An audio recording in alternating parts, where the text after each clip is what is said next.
So you might be asking yourself, why University of Windsor and what is so different between the programs that you are seeing across the province, right? Or maybe you're thinking of the collaborative program through St. Clair College or Lambton College versus the 4-year university program experiences. So hopefully the question or the answers that you are seeking are given during the course of this presentation. However, we do have, as Sydney had explained, the opportunity for you guys to ask your questions at the end of this presentation. So feel free to, grab a piece of paper, a pen to write down some of those questions that you have, and definitely we'll address them afterwards.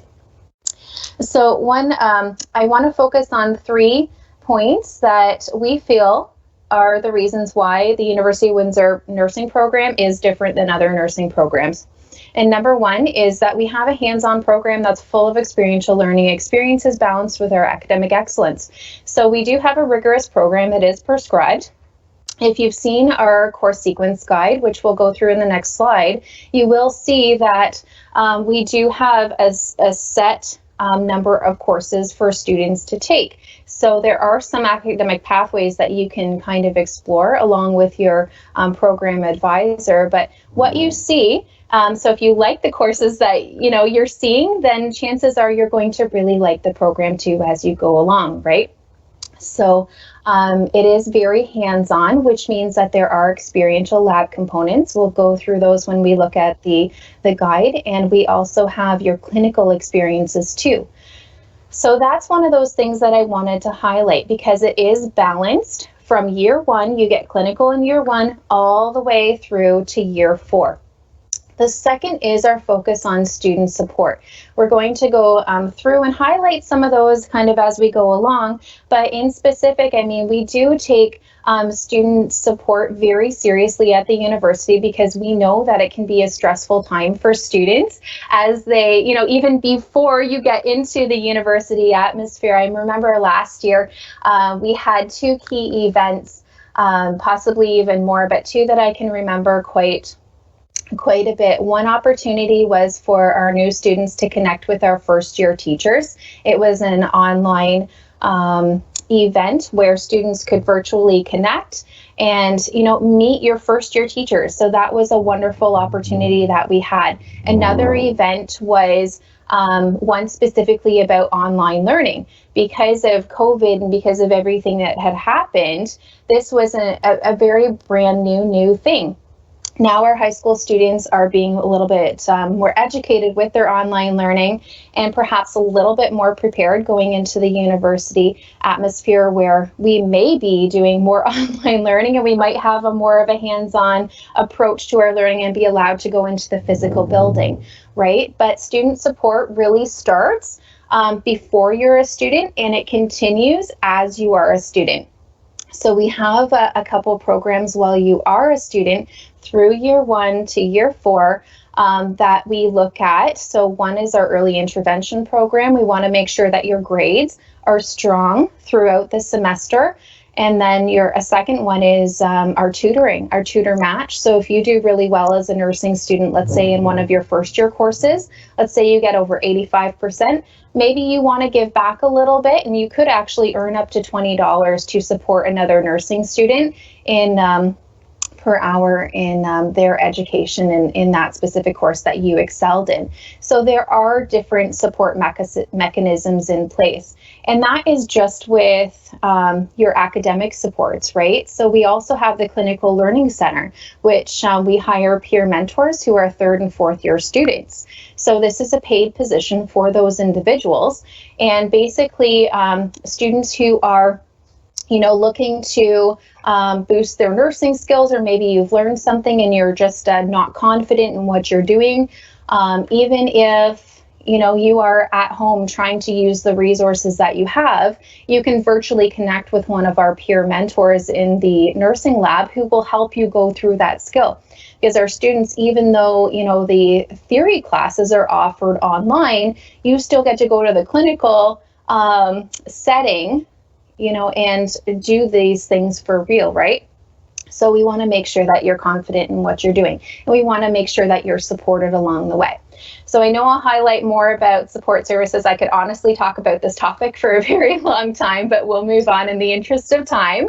The third point is that we involve students as much as humanly possible in professional development and research activities, as well as obviously, letting you guys learn about career opportunities that you have, because registered nursing is so broad and you can get employed in a number of different sectors. You could be, let's say, employed in a factory as an occupational health nurse. You could be employed in a hospital doing hands-on care or administration in the hospital. You could be working in public health. Right now, a lot of the public health staff are doing contact tracing for COVID. So there's a lot of different things that you could be doing. So what we like to do is engage our students as much as possible while you're still in an undergrad position to lock on to some of this work that our community is doing, some of the agencies are doing, as well as some of the research partnerships we have, to make sure that you guys get an excellent experience. So it just helps kind of overall while you guys are blossoming. So let's take a look at the course sequence guide. I know this is probably really small on your screen when you're seeing it. However, you can go to our website and download the course sequence guide. You can also go, if you are in the VFairs platform, you can also go to our booth and as well the virtual backpack and download this. So you'll see, as I had said earlier, nursing is a very prescribed program. So it is 4 full-time years in length. However, students do have up to 7 years in the program to finish. Okay, so there are certain academic rules in place. And if you're, questioning any of those, then definitely you can reach out to me and ask those questions. However, overall, I wanted to highlight that each year has a theme. So year 1, Nurse as a Professional, is our theme. So very much students are transitioning from whatever they were doing before and locking on to a very professional way of being. So through the College of Nurses, who is our regulatory body for registered nurses in Ontario, we have a number of program standards and guidelines, and as professionals we do have to follow those as much as possible. So we have an ethical code that we have to abide by as well. So in first year you're learning about all of that. In your writing course, you're going to be learning about those fundamentals of writing. So the writing course is a brand new course for us. It started a couple years ago, but it really takes away that fear about writing a paper, right? So sometimes the student would come into the program and they would write their very first paper for a course and they wouldn't do very well. And then they'd say, okay, what went wrong? So instead of taking that expectation approach, this is a course that's built into the program right away in first year that you can take to develop your scholarly writing. So this course in a first year capacity really helps to develop those skills so that you can, blossom in that written voice that we know you have, but it's no longer an expectation. We kind of work with you, right? Another course that you'd be taking in a year 1 capacity is your anatomy and physiology. If any of you are in grade 12 right now, or even in grade 11 and doing your biology and your chemistry, I would really suggest that you look really hard at those courses and don't study just to memorize them, but really study to learn those your organs and your different assessment systems within the body, your respiratory system, cardiac system, to learn how those work. Because in first year, that, is part of what you will be learning and a large part of how our curriculum is built kind of moving forward. So it starts with you, definitely. And then You'll be learning some microbiology as well to get you a little bit more in tune for pharmacology and health assessment in the following semester. So clinical starts right away in year 1. However, you're not going to clinical right away. So in the fall semester, you will be going over and learning all of those things, medical terminology, to make sure that you're comfortable in the clinical setting. In January, you go right away to your clinical setting anyways in the hospital. So anyways, there's a little bit of a softer transition for students, but that expectation is still there, right? So that's a little bit about the flow and how year 1 works, and many of the years follow suit, but year 1 is very special, so I do spend a little bit more time to explain kind of what happens in year 1. Year 2, we blossom into nurse as a collaborator. There's a lot of teamwork and collaboration that does happen. Obviously with our nursing students and with co-workers and whatnot, and we do need to work with each other, right? So nurse as a collaborator is a theme for year 2. Year 3, nurse as a change agent. Year 3 in particular, we do have a lot of specialty courses, so care of the children and youth, nursing research. We do have, developed a little bit more in mental health. So there are a lot of different specialties. So when you are kind of in that position, you do have, nurses have a position of responsibility and leadership. Even as a nursing student, you'll find that you have those things kind of in play already. So we focus on like, how are you the change agent? What kind of responsibility do you have as a nursing student? In 4th year, things turn a little bit more towards independence, as you will be, soon working as a registered nurse. So nurse as a coordinator, so a manager, an administrator, what you're responsible for, a delegator. So we'll look at those concepts a little bit more, and those are looked at in your courses. So I would encourage you definitely to download this nursing course sequence guide to go through it, because obviously the program has to be a good fit for you. I will tell you that the consolidated work practicums that you see at the end of year 1, 2, and 3, those ones in specific, you'll notice that there's a lot of courses in those winter semesters. Those ones are actually taken, just read a little bit more in June, May, and then April, okay? So you pay for them with your tuition along with your winter tuition there, but the actual course is taken outside, like after your final exams in the winter semester. So I did want to point that out. There is a lot of practical elements in the program. You'll notice with the labs and the consolidation and the clinical. So just pay special attention to the time that is in there.